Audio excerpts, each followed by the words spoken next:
Very good. Very good. Shrimati Meenakshi Lekhi.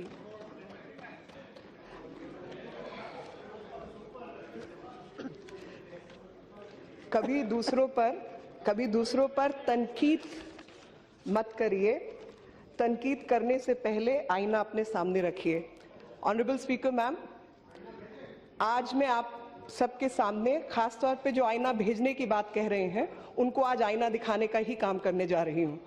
और जब मोहम्मद सलीम साहब ने आज जो कुछ वाकया इस संसद में हुआ, ठीक उसी तरीके की डिबेट देश में शुरू की जा रही है। और वही मैं आपके माध्यम से देश को बताना चाहती हूँ कि कहीं पर कोई खबर छापी जाती है किसी अखबार में, किसी मैगजीन में, किसी न्यूज़पेपर में, और उसके बाद किसी नेता का बयान आता है और उसके ऊपर एक माहौल को गरमाया जाता है। ठीक वही चीज़ वो लोग जो कि पिछले एक डेढ़ बरस में किसी चीज़ के बिना घूम रहे हैं, जिनके रहते उनके हाथ में सब कुछ होता था, ज़माना उनका होता था, और इसी वजह से लोकतांत्रिक तरीके से जीती हुई सरकार के प्रति असहिष्णुता इनके मन में है, और वही असहिष्णुता का माहौल इस देश में बना रहे हैं। और ये बातें तथ्यों से साबित होती हैं, क्योंकि मेरे जैसे लोग तथ्यों से हटकर रेटरिक में नहीं बोलते। और तथ्य जो हैं वो मैं आपके समक्ष रखना चाहती हूँ। पहला तथ्य, जब ये कहा जाता है कि इस देश के अंदर असहिष्णुता का माहौल बढ़ रहा है, तो पहला तथ्य है, according to ministry of home affairs, a total of 2715 communal incidents occurred in the country from the year 2011 to 14. On an average, about 57 communal incidents per month in last 4 months. And 85% of these incidents occurred in just 7 states. All of them were either ruled by the Congress or the non-BJP parties. ये तथ्य है। तथ्य ये है कि incidents of communal violence have actually declined during the past 14-18 months, because this year has recorded 644 cases in the year 2014 as per information available, and this was so stated even in the Rajya Sabha by the Minority Affairs Minister. Madam Speaker, numerous writers, filmmakers and so-called intellectuals have returned their awards in the past few weeks to protest against the growing intolerance in the country. I'm sure there are a lot of people who are actually worried about this atmosphere which is sought to be created in this country and who have not returned their awards. And according to me, these were probably the rewards for political considerations and not the awards which were genuinely sought. I would like to assure them that India is not becoming intolerant, and there is absolutely no data to support this particular fact. In fact, all this atmosphere is sought to be created to malign the image of a democratically elected government, and that is why I call them intellectual mercenaries. They are intellectual mercenaries because they are not concerned about how they are tarnishing the image, how they are affecting the relationships between communities, and how India needs to progress and get ahead on the ground of poverty and fight against poverty. Our Prime Minister, in whose name a lot of bashanbazi has happened, Shri Narendra Modi has reiterated his commitment to the holistic development time and again, and spoken out against violence of any kind. And his rally in Bihar, he affirmed his stance on development and need for communal harmony, while stating we must decide whether Hindus and Muslims should fight against each other or against poverty. Only peace and goodwill can take this country forward. This is our commitment to communal harmony of this country. And it is in this stance that repeatedly our government has maintained Sabka Saath, Sabka Vikas. And if people in the opposition vouch by such a committee report, they should also vouch by the status of Muslims in Gujarat, where the then Chief Minister, how hard he worked for Sabka Saath and Sabka Vikas. Because these people have run the government in the British style, divide and rule. The formula is very simple. Divide the majority community into castes and polarize the minority communities in the name of religion. And that is exactly what they are working on. When these people remember and vouch by the Constitution, in the name of Constitution, in the name of law and order of this country, and they want to debate cow slaughter in this country, they forgot what the directive principles have to state. They forgot how many states in this country allow cow slaughter and how many states do not allow cow slaughter. And this country and this Constitution has given the right to amend even that law. Hindustan के अंदर 29 में से, क्योंकि ये data तब था जब 30 राज्य नहीं थे, 29 में से 21 राज्य ऐसे हैं जहां पर काउ स्लॉटर बैन है, और ये तब से बैन है जब भारतीय जनता पार्टी की सरकार इस देश में नहीं थी और प्रधानमंत्री देश के नरेंद्र मोदी नहीं थे। आंध्र प्रदेश में जो prohibition of cow slaughter and animal preservation act जिस साल में पास हुआ वो साल 1977 था, और वो साल तब था जब कांग्रेस के पास 219 सीटें थी, 287 सीटों में से 219 सीटें कांग्रेस के हाथ में थी, और तब कांग्रेस ने ये कानून पारित किया। जम्मू और कश्मीर के अंदर जब वेणुगोपाल जी बोल रहे थे एंड मोहम्मद सलीम साहब कह रहे थे कि उसको धमकी दिया असेंबली के अंदर काउ स्लॉटर के लिए, वो भूल गए कि 1932 से उस राज्य का वो कानून है। एक कानून मानने वाला देश जहां पर संविधान प्रमुख दस्तावेज है, क्या इस देश में और खास तौर पर जीते हुए प्रतिनिधि लोगों के बीच में ये माहौल बनाना चाहते हैं कि राज्य का कानून भले ही कुछ हो, आप राज्य के कानून को तोड़ें? क्या ये देश में एनार्की नहीं होगी? आपको अधिकार है कानून के तहत उस राज्य के कानून को बदलने का। और इसी संदर्भ में मैं वेणुगोपाल जी की बात का जवाब देना चाहती हूं कि जब इन्होंने दादरी के इंसिडेंट को बार बार कोट किया, दादरी के इंसिडेंट में आपको समझना होगा कि हम एक क्वाज़ाई फेडरल स्ट्रक्चर हैं, और उस क्वाज़ाई फेडरल स्ट्रक्चर के तहत राज्यों के अपने कानून हैं और केंद्र के अपने कानून हैं। और जब राज्यों को प्रमुखता से अपने कानून का पालन करना है, अगर किसी राज्य के अंदर उस कानून को तोड़ा गया तो क्या ये उस सरकार की जिम्मेवारी है या केंद्र सरकार की जिम्मेवारी है? और उस कानून में दो कानूनों का उल्लंघन हुआ। अगर पहला कानून काउ स्लॉटर को बैन करता है तो क्या उस कानून का उल्लंघन होना चाहिए? और अगर किसी ने गौ हत्या की और उस पे लोग भड़के और उसके बाद किसी का मर्डर होता है तो वो मर्डर है, उसको आप सियासत की निगाह से मत देखिए, क्योंकि काउ स्लॉटर पर बैठिए और सुनने की हिम्मत रखिए, आप। आज मैं आपको इस देश के तथ्य बताना चाहती हूँ। आज मैं आपको तथ्य बताना चाहती हूँ कि 2006 में भी काउ स्लॉटर के ऊपर दंगे हुए थे, 2013 में भी काउ स्लॉटर के ऊपर दंगे हुए थे। ये भी इस देश का इतिहास है, और इस देश के इतिहास के मुताबिक आप किसी की भावनाओं के साथ खिलवाड़ नहीं कर सकते।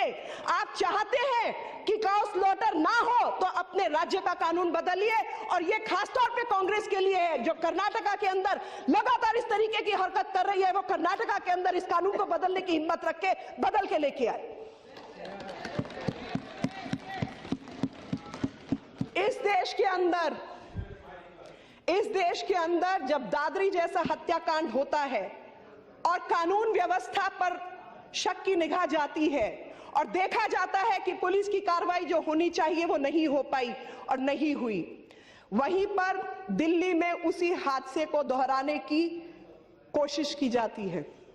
और केरला हाउस का इंसिडेंट जो बार बार कोट किया, तो मैं बताना चाहती हूं, केरला हाउस कोई डिप्लोमैटिक एन्क्लेव नहीं है, वो कोई और राज्य नहीं है, वो भारत के एक राज्य का हाउस है और उसके मेन्यू के ऊपर बीफ लिखा गया था और बीफ के अंदर यह तय होगा कि वो बीफ है, गाय का मांस है, किसी और का मांस है, सिर्फ एक फॉरेंसिक जांच के बाद। और जब वेणुगोपाल जी ने कोट किया, बैठिए साहब, आज आप सुन के जाइएगा, आज आप अपनी सहिष्णुता दिखाइए, आज आप सहिष्णुता दिखाएंगे। देश आपको भी देख रहा है, देश आपको भी देख रहा है और मुझे भी देख रहा है। बैठिए और सुनिए, prohibition of cattle slaughter act की जब आप बात करते हैं, prohibition of cattle slaughter act की जब बात करते हैं, तो आप आईपीसी और सीआरपीसी को नहीं छोड़ सकते, आईपीसी और सीआरपीसी को नहीं छोड़ सकते, क्योंकि आईपीसी के तहत कोई भी ऐसी दुर्घटना जिसमें कानून व्यवस्था का उल्लंघन हो सकता है, प्रिवेंटिव कस्टडी तक में लेने का पुलिस का अधिकार है और उसका अधिकार कैटल प्रोहिबिशन एक्ट नहीं छीन सकता। आईपीसी और सीआरपीसी के माध्यम से पुलिस ने कार्रवाई की, वो सही कार्रवाई थी, क्योंकि अगर पुलिस वो कार्रवाई नहीं करती तो दादरी जैसी दुर्घटना इस राज्य में होती। और साथ ही ये राज्य का कानून था। जब राज्य के मुख्यमंत्री इस पर राजनीति करते हैं, तो मैं उनको कहती हूं कि अगर इस कानून से आपत्ति है तो इस कानून को बदल के दिखाइए, आप कानून को बदलिए।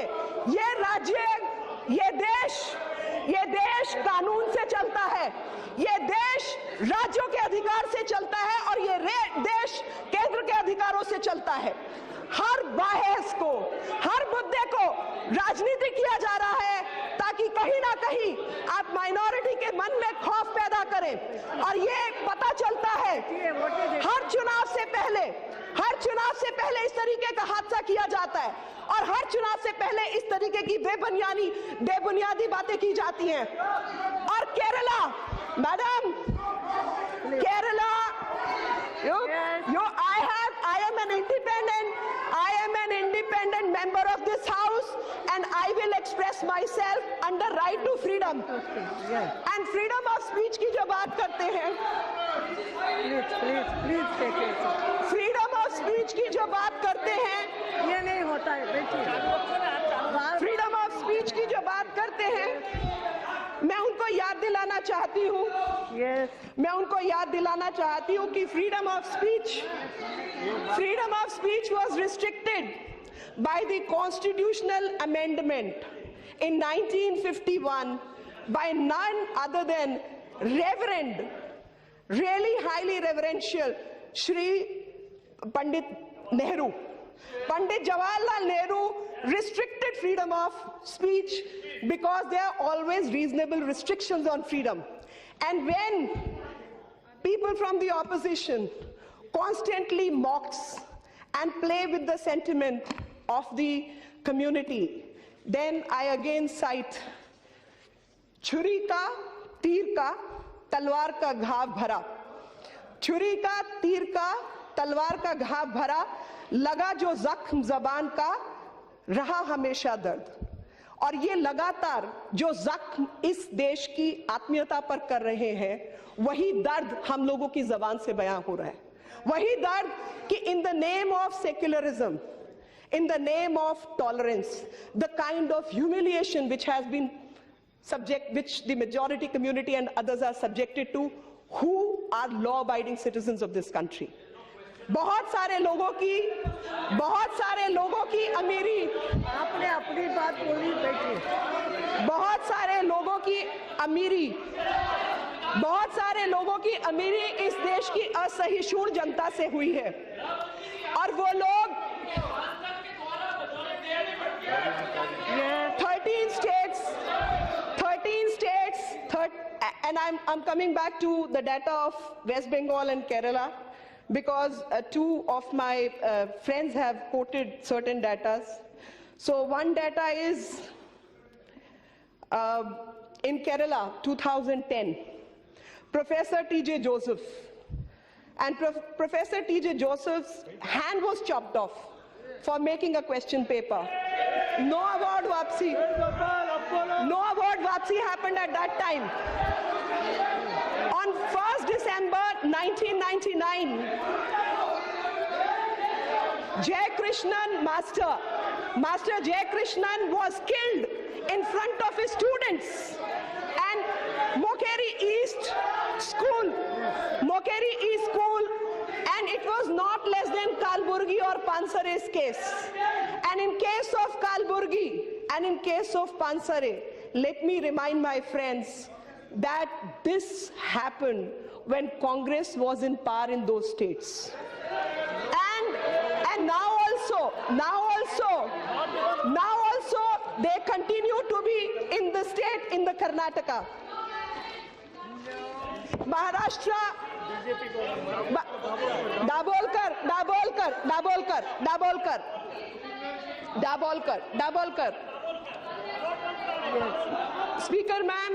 Speaker ma'am, Award Vapsi Brigade never actually saw the point. And the point is exactly opposite of what they are protesting for. Be it the carnage of Sikhs in 1984, Nellie, Meerut, Hashimpura, and the list goes on. Bhagalpur, Malyana, I can just go on. I can just go on and on. Muzaffarnagar, recently, large scale of communal violence has been engineered by the non-BJP governments. And the Congress, the left and the Samajwadi and all others are very, very tolerant to all these incidents.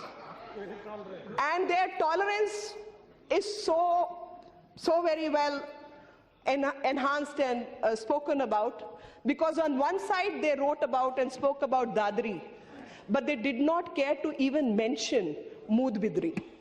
They did not care to mention that there is a mafia in this country which is acting against the law of the land. And if people complain to the police, they get killed. This is a law-abiding society. How will the government run? How will the society run? It will run on the basis of the law this constitution provides. West Bengal, I'm coming, sir. I'll just come to West Bengal also. Law and order is a state subject, and it is solely the state's responsibility. Sir, please show some tolerance to me. Show some tolerance to me. And I'm showing some, and I'm going to cite 66A. I'm going to cite 66A. Remember, you brought 66A, IT Act. People for making statement and tweet on the Twitter. And the press code also was brought by the then Prime Minister Shri Rajiv Gandhi. These are all instances of tolerance. And I am not done. I personally have a grudge, and I'm going to make it very personal today. Shah Commission report was a report against the breakdown of law and order machinery. And people remember Shah, Justice Shah, very well, but the prosecutor in that case happened to be my father-in-law. And the reports were burnt. How those peoples were haunted, we are a witness, a personal witness to all that. How even the gas cylinders from the house were taken away. And they talk about tolerance. They talk about, and they are going to teach tolerance to this side. I am really, really surprised. Faridabad incidents was quoted by my friends. In the name of Dalits, Honorable Speaker, ma'am, before whatever happened and whatever is the law and order situation, a contrary report has already come, and I'm sure Mr. Home Minister will refer to that it was a case of personal animosity, and that's how those allegations were made. Because there were FIRs pending against both sides, and they had fought against each other over a period of time, and a case of personal animosity was sought to be made into a case of caste violence. I think there can be no bigger crime than that, because you're breaking the fabric of this country. And in Faridabad incidents, and especially people from Haryana will remember, Mirchpur, Gohana, I can just go on and on. At least 10 incidents which happened in last 4 years, 5 years. So this is what I have to state on violence. Then another, I am not justifying. I am the last one to justify. I'm saying it's a law and order issue and condemnable, and a strict action has to be taken against anyone who breaks law and order. And that is what my statement is. I will handle that also, sir. Show patience, please. Because we have limited time. I have to deal with every argument which has been brought. And you are violating, and you are very violent in your, because violence is not just physical. Violence is even verbal. And I can appreciate those who twist the statement to mean something which was not so stated. Is violence to the language.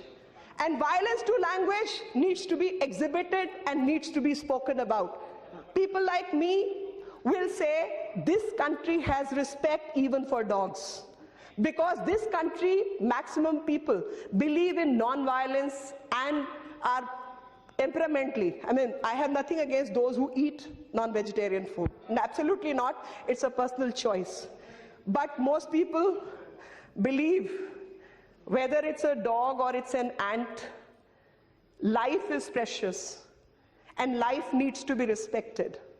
And no violence either to the environment, to the rivers, to the live and non-living objects needs to be maintained. That is the philosophy of ahimsa. And the philosophy of ahimsa seems to be violated when people make such rabid statements. And such rabid statements need to be condemned, and such twisting of the words also needs to be condemned. Very well. Ma'am, I was going through the records, and in the records, I came across Salman Rushdie. Some words have been spoken about Salman Rushdie. The banning happened in 80s. Who was in power, I need not say. And in 2012, Rushdie was not even allowed to appear in a video conference. In a video conference in Jaipur.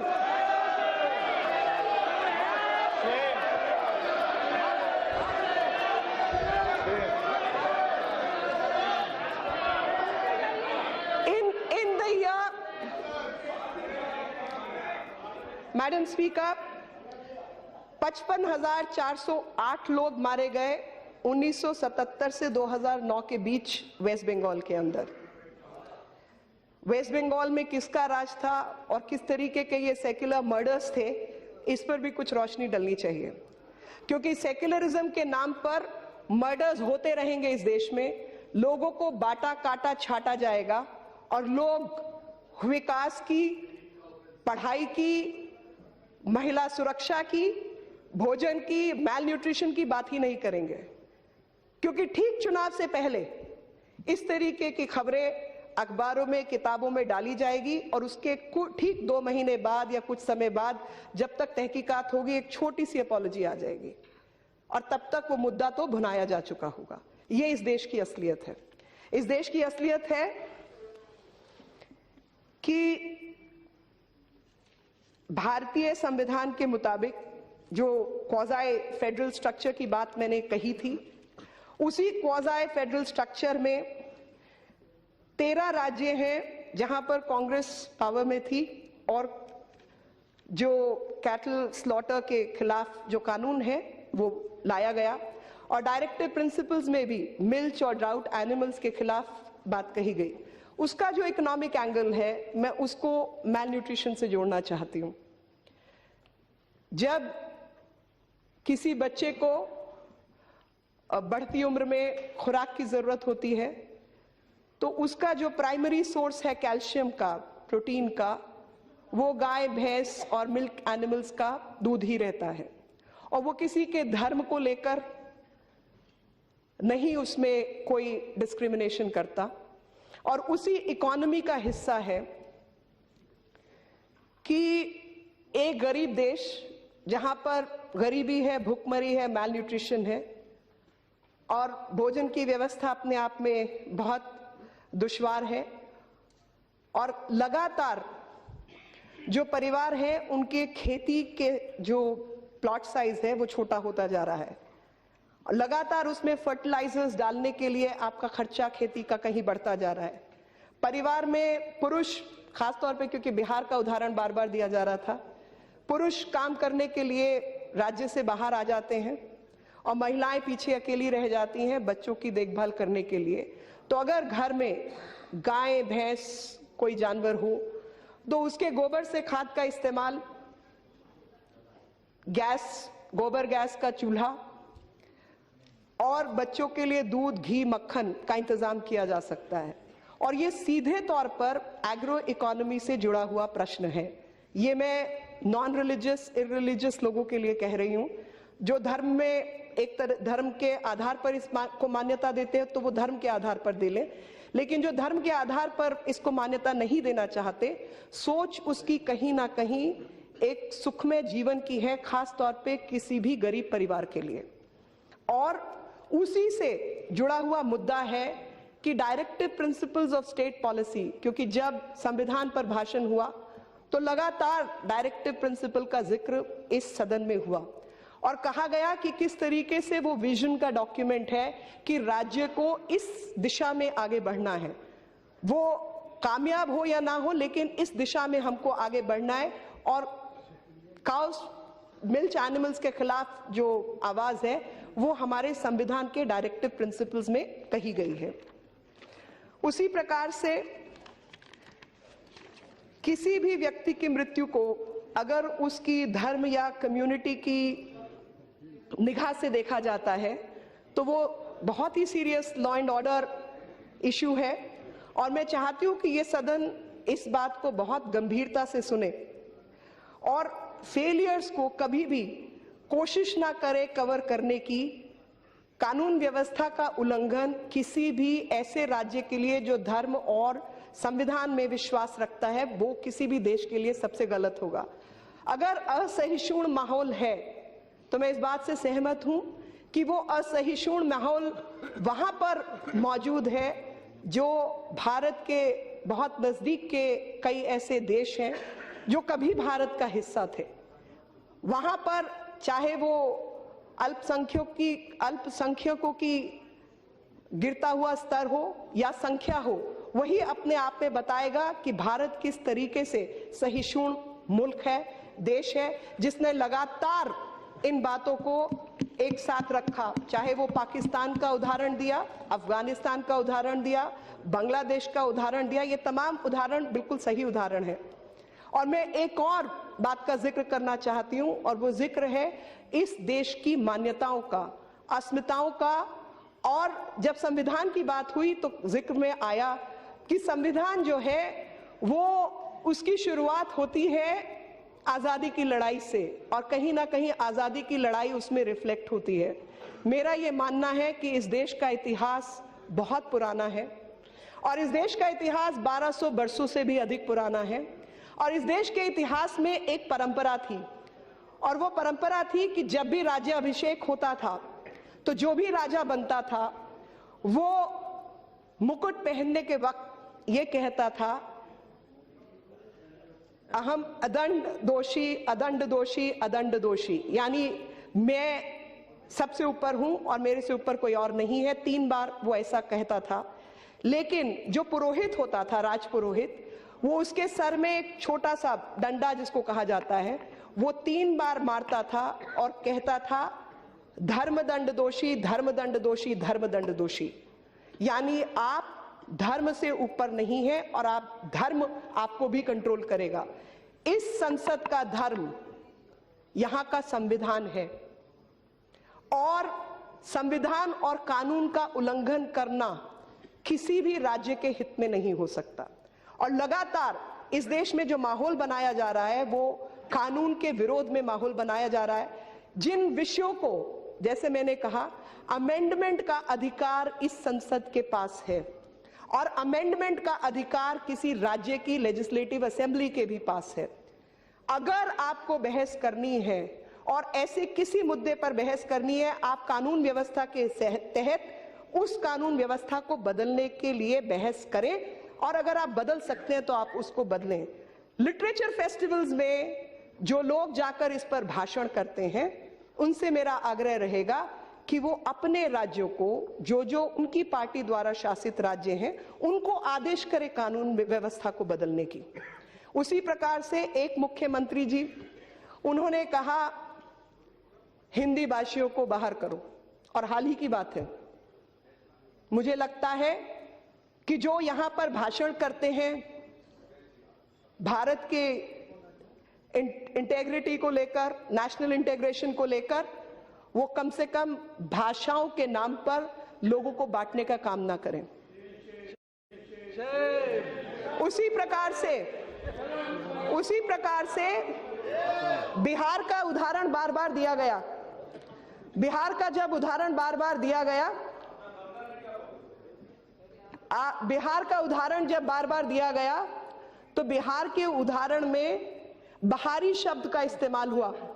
मुझे लगता है एक भारतीय होने के नाते मैं भारतवर्ष में कहीं भी बहारी नहीं हूं, और क्योंकि मैं बहारी नहीं हूं, ऐसे अपशब्दों का इस्तेमाल करना ही संविधान के खिलाफ है।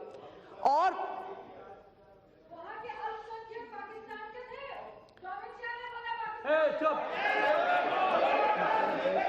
जो लोग लगातार संख्यक और अल्पसंख्यकों के बारे में इस देश में बोलते चले आए हैं, मैं उनसे जानना चाहती हूं कि अल्पसंख्यकों की आपने हालत क्या कर दी? क्या उन्हें आपने मुख्य धारा का हिस्सा बनने दिया?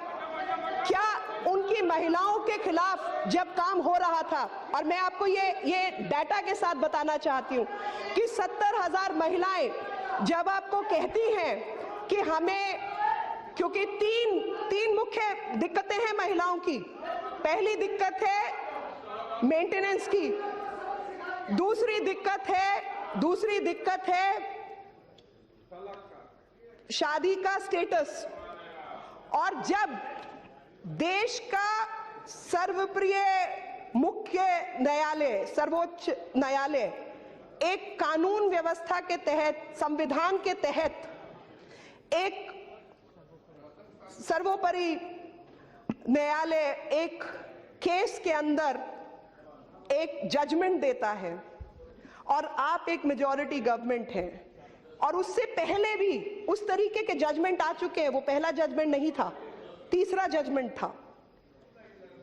ऐसे जजमेंट्स के बाद क्या इस संसद ने, जो उस समय थी, उसने देश के कानून को फेल नहीं किया? जब उन महिलाओं को सेक्युलरिज्म के नाम पर जस्टिस नहीं दिया और एक कानून लेकर आए जिसमें ऐसे जजमेंट की भी अनदेखी की गई, और ऐसे जजमेंट की अनदेखी की गई, और जो लोग, मैं महिलाओं के नाम पर बोल रही हूं साहब, क्योंकि मुझे लगता है इस देश की सबसे बड़ी माइनॉरिटी इस देश की महिलाएं हैं। इस देश की महिलाएं सब, जितने आपके सर्वोच्च पद हो, चाहे इकोनॉमिक डाटा हो, चाहे पढ़ाई लिखाई का डाटा हो, चाहे न्यूट्रिशन का डाटा हो, सब जगह इन सब चीजों से दूर हैं, और उनके साथ डिस्क्रिमिनेशन हर समाज ने की है। और इसलिए when it comes to freedom of expression, Honorable Speaker, ma'am, I would like to highlight the government has banned 35 books throughout the country between 1950 and 2014. Out of these 31 books, bans were enacted by the Congress government. The only book banned after this government came to power was done on the orders of a Pune court.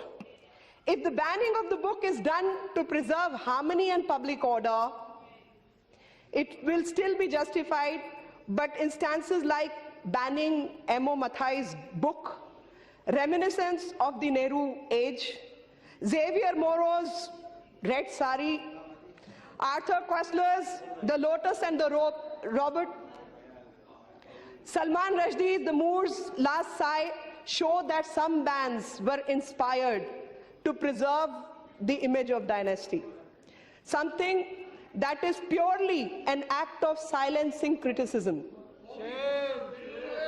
So it may be available, but government did order banning, and Nehru by Fulpert was also banned, and I would want some people to read it. Opposition has clearly underestimated the acumen of this country, and if they believe that by creating rhetoric of intolerance, they will succeed in making this country intolerant, the answer is no. The answer is, we are people who believe in logic and reason, and it is through logic and reason that they will be defeated, and it is through data and statistics that they need to be shown the mirror. जो आईना कह रहे थे भेजने की बात, मैंने आज उनको आईना जरूर दिखाया है, और चाहूंगी कि वो उस आईने में भी देखें और गिरेबान में भी झांक कर देखें और देखें इस देश ने आपको क्या क्या दिया और आपने सहिष्णुता से कैसे कैसे खिलवाड़ किया और लगातार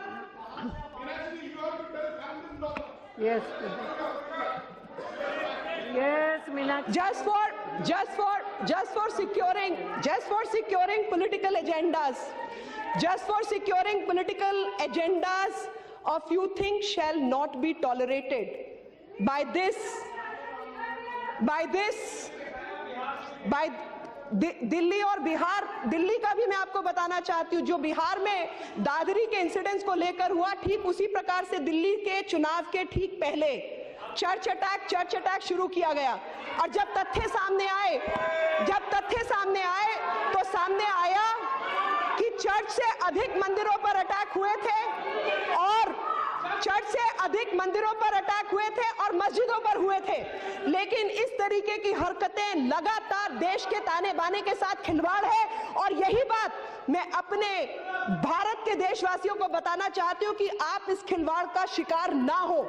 और इस खिलवाड़ का शिकार इसलिए ना हो क्योंकि अगर आप 80 और 90 के दशक को देखें तो आप पाएंगे कि 50,000 लोग 80 और 90 के दशक में पंजाब में मारे गए. और उस समय कौन सी सरकार थी आप सभी जानते हैं. अमृतसर के अंदर अभी हाल ही में सो कॉल्ड सरबत खालसा का जलसा हुआ, और उस जलसे के अंदर स्टेज के ऊपर से खालिस्तान की मांग की गई. उस समय स्टेज पर कौन कौन लोग मौजूद थे, ये मैं जानना चाहती हूं कांग्रेस के लोगों से. मैं जानना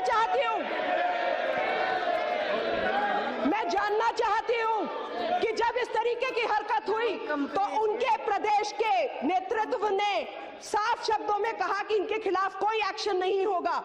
क्या इस देश में जो भाषण देते हैं नेशनल इंटीग्रेशन का, वो पूछेंगे नहीं अपने ऑफिस बेयरर से या एमएलए से कि आपके सामने जब खालिस्तान की मांग की गई तो आप वहां बैठे क्यों रहे और आपने उस जलसे में पार्टिसिपेट कैसे किया? इस देश ने खून देखा है.